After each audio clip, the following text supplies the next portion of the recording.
చిన్న కుటుంబం నుంచి రాష్ట్ర వ్యాప్తంగా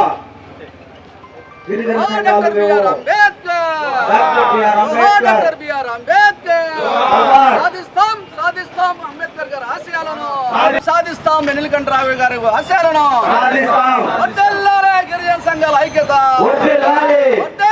గిరిజనుల ఐక్యత ఐక్య వేదిక మీకోసం వెయిటింగ్ ఏకుల సుబ్రహ్మణ్యం గారికి వేదిక. ఇవాళ ఈ కార్యక్రమాన్ని నడిపిస్తున్నటువంటి దళిత సంఘాల సీనియర్ నాయకులు అడ్వకేట్ ఇది చాలా దుర్మార్గం. సమర్థి చేసిన నేరం యాదార్చడము, లేదా జగన్ రెడ్డి దయాదార్చడము, లేదా వచ్చినటువంటి రాజ్యాంగంలో ఉండేటటువంటి ఆర్టికల్ 14 ప్రకారం పరిపాలన చేయండి అని అడుగుతున్నాను. పౌర సమాజం ఎప్పుడైతే ప్రశ్నించలేకుండా పోయిందో వాళ్ళని ఎవరికి రక్షణ. అందువల్ల ఈ రోజు వీళ్ళు చేస్తున్న ధర్నా ఏంటంటే చట్టాన్ని అమలు చేయమని ధర్నా, రాజ్యాంగాన్ని కాపాడమని చెప్పి ధర్నా. ఇది సారా ఈ బ్రాంతియాంగాన్ని ఒక కాంట్రాక్ట్ వాళ్ళకి కావాలని, లేదా ఇక్కడ ఉండేటటువంటి సిరికా మైళ్ళు నెల్లూరు జిల్లాలో ఆంధ్ర రాష్ట్రంలో జరుగుతున్నటువంటి ఘోరమైనటువంటి చిత్రం. ఇవ్వాలి గిరిజన మేయర్ పదవికి నోటిఫికేషన్ వెంటనే. గిరిజన సంఘాల ఐక్యత, గిరిజన సంఘాల ఐక్యత, వర్ధిల్లాలి గిరిజన సంఘాల ఐక్యత. ఇవాళ నిజంగా ఒక దౌర్భాగ్యమైనటువంటి పరిస్థితుల్లో ఈ రాష్ట్రం ఉంది. నెల్లూరులో జరుగుతున్నటువంటి సంఘటనలే ఇందుకు నిదర్శనం అని చెప్పి సందర్భంగా గుర్తు చేస్తా ఉన్నా. నెల్లూరులో ఇవాళ గిరిజన సంఘాల ఐక్య వేదిక ఆధ్వర్యంలో నెల్లూరు నగర మేయర్ స్థానానికి నోటిఫికేషన్ రిలీజ్ చేయకుండా గిరిజనేతరుల్ని ఆ బాధ్యతల్లో కొనసాగిస్తున్నటువంటి పరిస్థితికి నిరసనగా కలెక్టర్ కార్యాలయం ముందు ఇవాళ గిరిజన సంఘాల ఐక్య వేదిక ఆధ్వర్యంలో రిలే నిరాహార దీక్షలు ప్రారంభించడం జరిగింది. ఈ సందర్భంగా ఈ కూటమి ప్రభుత్వాన్ని మేము ప్రశ్నిస్తూ ఉన్నాం.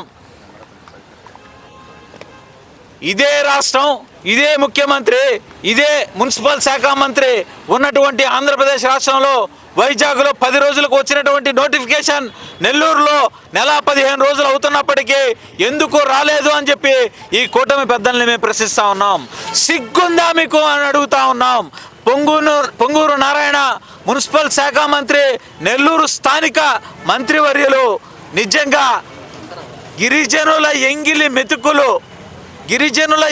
మెతుకులు తినడానికి మీకు సిగ్గుందా అని పొంగూరు నారాయణ గారిని ప్రశ్నిస్తూ ఉన్నాం. నిజంగా ఒక దౌర్భాగ్యమైన పరిస్థితి. ఈరోజు రాజ్యాంగ విలువల్ని తొంగలో తొక్కుతూ గిరిజనుల గొంతు కోస్తూ గిరిజనుల హక్కులను హరిస్తూ మాకు కేటాయించినటువంటి రాజ్యాంగబద్ధంగా వచ్చినటువంటి మేయర్ స్థానాన్ని మాకు కేటాయించకుండా, నోటిఫికేషన్ ఇవ్వకుండా, చట్టంలో ఉన్న చిన్న లోపాలని లొసుగుల్ని అడ్డం పెట్టుకొని పొంగూరు నారాయణ గారు, చంద్రబాబు నాయుడు గారు, లోకేష్ గారు, పవన్ కళ్యాణ్ గారిని అడుగుతా ఉన్నా. గిరిజనుల కోసం నా ప్రాణం అడ్డు వేస్తాను, గిరిజనుల కోసమే నేను పుట్టాను అని చెప్పే పవన్ కళ్యాణ్ గారిని మేము అడుగుతా ఉన్నాం. నెల్లూరులో ఉన్నటువంటి వాళ్ళు గిరిజనులు కాదా? మీ కళ్ళు మూసుకుపోయాయా? మేము చేసే ఉద్యమాలు మీకు కనిపించడం లేదా అని ప్రశ్నిస్తా ఉన్నాం. ఈ సందర్భంగా మీకు చిత్తశుద్ధి ఉంటే ఇప్పుడు నెల్లూరు నగరంలో జరుగుతున్నటువంటి ఈ అన్యాయాన్ని ఖండించండి. వెంటనే నెల్లూరు నగర మేయర్ పదవికి నోటిఫికేషన్ విడుదల చేయమని డిమాండ్ చేస్తూ ఉన్నాం. ఒకటే చెప్తా ఉన్నాం, మీరు రిలే నిరాహార దీక్షలతో ఈ ఉద్యమం ఆగదు. అవసరమైతే ఆమరణ నిరాహార దీక్ష కూడా చేస్తామని చెప్పి ఈ సందర్భంగా హెచ్చరిస్తా ఉన్నాం. అంతేకాదు, అవసరమైతే ప్రజాప్రతినిధుల ఇళ్ళు ముట్టడిచ్చేదానికి కూడా వెనుకాడబోమని చెప్పి ఈ సందర్భంగా హెచ్చరిస్తా ఉన్నాం. అవసరం అయితే గెరిల్లా ఉద్యమాలకు కూడా శ్రీకారం చుట్టాల్సిన పరిస్థితి వస్తుంది. ఈ గిరిజనుల పోరాటం, ఈ గిరిజనుల ఉద్యమం మీ రాష్ట్ర ప్రభుత్వాన్ని కూల్చేదాకా ఒప్పుకోదు అని చెప్పి ఈ సందర్భంగా హెచ్చరిస్తా ఉన్నాం. ఇప్పటికైనా ఈ రాష్ట్ర ప్రభుత్వం కళ్ళు తెరిచి వెంటనే గిరిజన మేయర్ పదవికి నోటిఫికేషన్ ఇచ్చి ఆ స్థానంలో గిరిజనుల్ని కూర్చోబెట్టాలని చెప్పి గిరిజన సంఘాల ఐక్య వేదిక పక్షాన డిమాండ్ చేస్తా ఉన్నాం. లేకపోతే గిరిజన ఉద్యమానికి ఈ ప్రభుత్వం తగిన మూల్యం చెల్లించుకోవాల్సి వస్తుందని చెప్పి హెచ్చరిస్తా ఉన్నాం.